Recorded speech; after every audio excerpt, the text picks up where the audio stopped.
आइए आज मैं आपको गुरुदेव के एक विचित्र रूप की तरफ लेकर चलती हूँ। उनको किसी से मोह भी नहीं था और किसी से कोई लालच भी नहीं था। ये सबने देखा।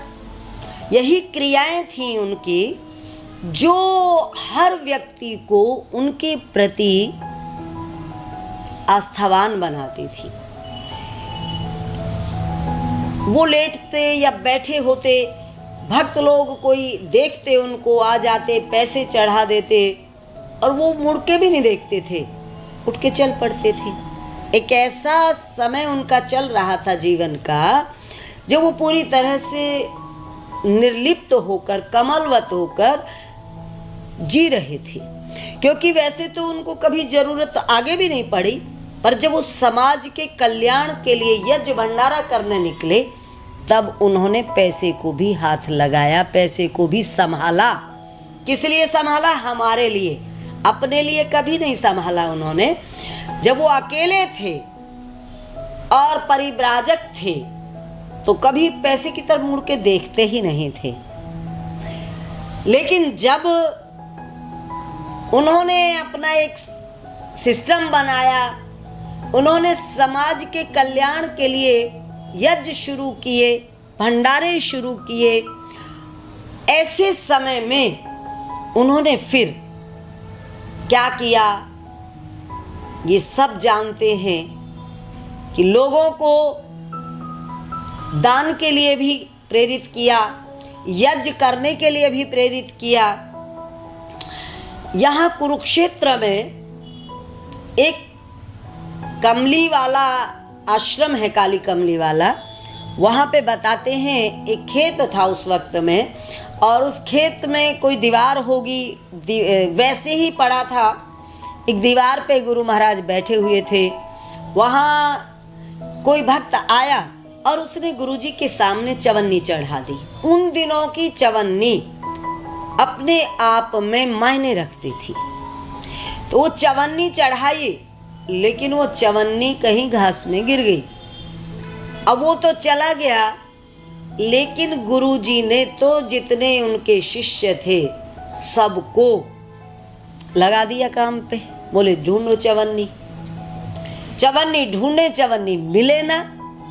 अब कहने को तो ये भी कहा जा सकता है, और मैं तो यही कहूँगी कि गुरुजी ये भी दिखाना चाहते थे कि किसी व्यक्ति ने अगर हमें दान दिया है तो उस दान को हमें कैसे महत्व देना है। क्योंकि मनुष्य के लिए, इस संसार में जीने के लिए पैसे की बहुत बड़ी ज़रूरत है, उपयोगिता है। गुरु महाराज उनकी कदर कर रहे थे जो पैसा दे के गए थे।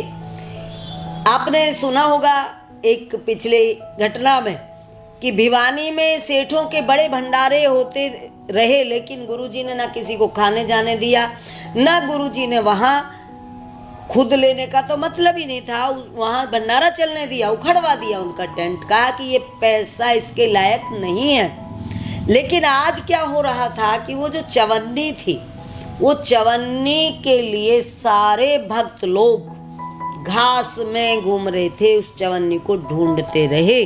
चवन्नी तो मिली नहीं। गुरुजी खुद चवन्नी ढूंढने लग गए। भक्तों में खुसपुस होने लगी, खुसर पुसर होने लगी कि ये क्या हो रहा है, एक चवन्नी की ही तो बात है। ये बात गुरुजी तक भी पहुंच गई कि ये कह रहे हैं आपस में सब कि एक चवन्नी की ही तो बात है। गुरुजी ने पहले तो कहा कि मुझे नहीं पता, चवन्नी चाहिए मुझे। गुरुजी खुद भी लगे, सारे लगाए। कहते हैं रात भर लगे रहे, 3 बजे जाके वो चवन्नी मिली। जब तक चवन्नी नहीं मिली तब तक गुरुजी ने किसी को टिकने नहीं दिया। अब ये घटना क्या है? क्या चवन्नी का गुरुजी को कोई मोह था? क्या चवन्नी से गुरुजी को कोई लालच था चवन्नी में? नहीं। फिर गुरुजी ने कहा कि ये जो भक्त इस चवन्नी को लाया है, ये अपने कितने काम रोक कर हमारे पास ये चवन्नी दे के गया है, और अगर ये चवन्नी आज नहीं मिलती तो इसका मेरे ऊपर कितना बड़ा ऋण था। तुम नहीं समझ सकते।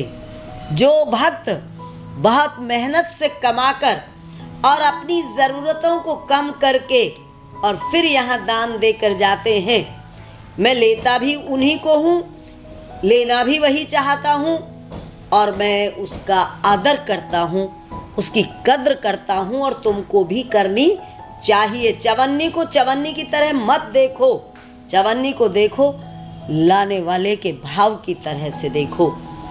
इस प्रकार की प्रेरणा शिक्षा गुरुजी देते थे। यही चीज़ हमने फिर संत रत्नी देवी जी में देखी थी। संत रत्नी देवी जी गुरुजी की इस प्रकार की प्रेरणाओं को जीवन में जीवंत रूप से धारण करती थी। उनकी दो बातें हमने खास देखी। एक तो इस प्रकार से वो कोई चढ़ा देता था तो एक एक पैसे को ऐसे संभालती थी, अपने ऊपर कभी खर्च नहीं करती थी। ये दो बातें। तीसरी एक और थी, गुरुजी का कहना था कि झूठन नहीं छोड़नी, तो वो बर्तन को भी धोकर पीती थीं। ऐसा हमने उनको देखा। तो ये छोटी छोटी बातें हैं जो केवल शब्दों में नहीं थी, गुरुजी के जीवन में थी। प्रैक्टिकल उनके जीवन का हमें दिखाई देता था। ओम तत्सत।